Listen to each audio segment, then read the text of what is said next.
petits chats, aujourd'hui on se retrouve pour une nouvelle vidéo où je vais vous faire le bilan du Cold Winter Challenge.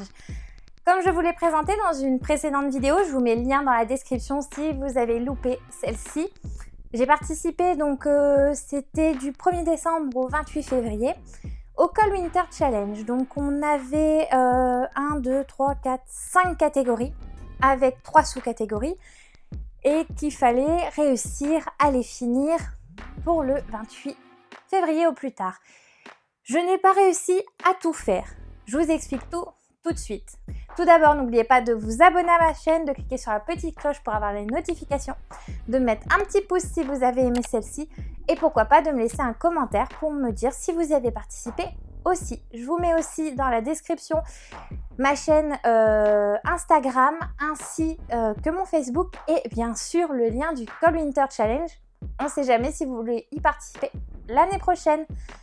Donc il y avait 15 catégories en tout. Et j'ai réussi à en finir 11. Alors, c'est pas des catégories, c'est des sous-catégories.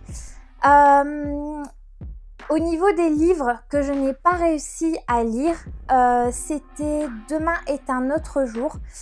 Je vous mets la couverture à côté, c'était quand même un assez gros pavé. Entre-temps, comme je vous l'ai dit, j'ai décidé de me lancer sur le site Simplement Pro et tout simplement de lire de nouveaux auteurs qui étaient en auto-édition ou qui ne s'étaient pas encore forcément lancés dans la publication et la vente de leurs livres.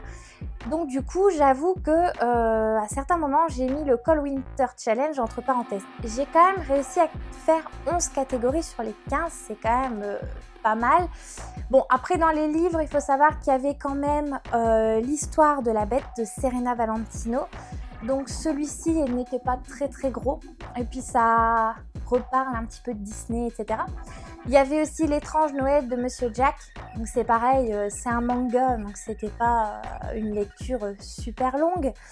Et en dernier petit livre, mais qui était quand même assez compliqué à lire, c'est Métamorphose en bord de ciel de Mathias Malzieu. Donc je ne vous ai pas encore fait des vidéos de tous les livres que j'ai lus, je vous en mets de temps en temps. Comme vous savez, le lundi c'est consacré à une vidéo livre, le mercredi à une vidéo autre que des livres, soit pour faire un bilan, soit vous parler d'autres choses, comme faire des unboxings par exemple, ou d'autres choses, hein. Si vous avez des idées, n'hésitez pas, c'est avec grand plaisir.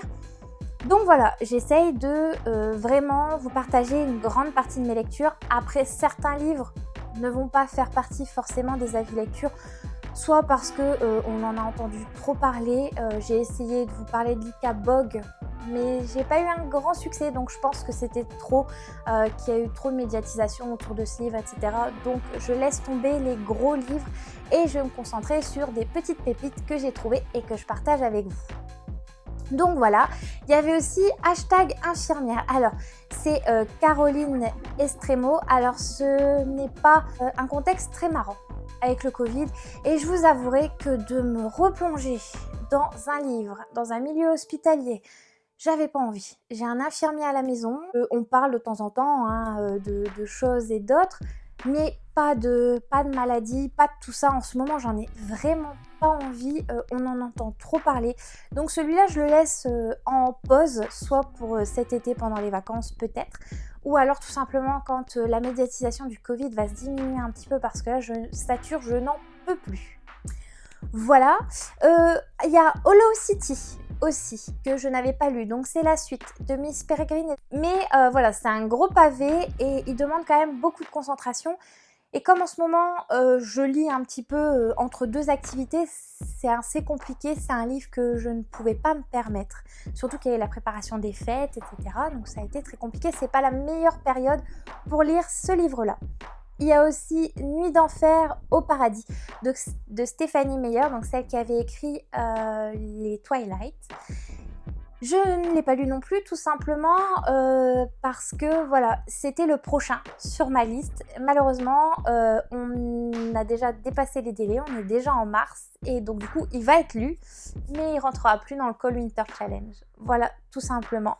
Après, je regarde au niveau des livres. Oui, en petit livre, il y avait aussi les contes de Biddle le Bard. Donc celui-là, j'en ai fait une vidéo par contre sur ma chaîne. Pareil, hein, ça n'a pas été un franc succès sur celui-ci. Donc je vous mets quand même le lien si jamais vous voulez connaître, parce que moi je ne connaissais absolument pas ces contes. Donc j'ai été très contente de les découvrir, ils étaient très beaux. En tout cas, voilà. Je pense que j'ai fait le tour sur tous ceux que je n'avais pas lus. Mais en tout cas, voilà, c'était un très beau challenge, pas prise de tête, hein, il n'y a pas énormément de catégories, c'est faisable. Surtout que voilà, quand dans certaines catégories, on nous donne une lecture graphique, un livre jeunesse, on n'est pas obligé de mettre voilà, des gros livres, comme par exemple, moi pour les contes de Biddle le Barde, c'était mythologie, légende, divinité. Donc voilà. Tout simplement, des légendes. Les contes de Biddle le Barde sont des légendes pour les sorciers, des contes pour les enfants, les jeunes sorciers. Donc voilà, en tout cas, ça a été un challenge très intéressant. J'ai découvert énormément de lectures. J'ai bien aimé partager avec les gens sur le groupe. Ça a été très intéressant. Comme je vous ai dit, donc pour l'année 2021, je me suis lancée dans un nouveau challenge aussi, qui est celui de Mademoiselle Farfalla. Je vous remets le lien dans la description. Et celui-ci est très intéressant aussi. Je vois énormément de publications par jour. Les gens sont très actifs sur le groupe, très gentils et bienveillants. Parce que souvent, voilà, je me retrouve un peu dans des impasses où je ne sais plus quoi mettre dans les livres, comme par exemple une auteure sud-américaine. Donc j'avais pensé à certains auteurs, mais c'était des hommes, donc ça passait pas. Et j'ai pu demander tout simplement au groupe, et les gens ont été bienveillants et ont bien voulu me répondre. Comme le Cold Winter Challenge, si j'avais eu un doute, je le demandais. Et alors là, on m'a répondu avec bienveillance aussi.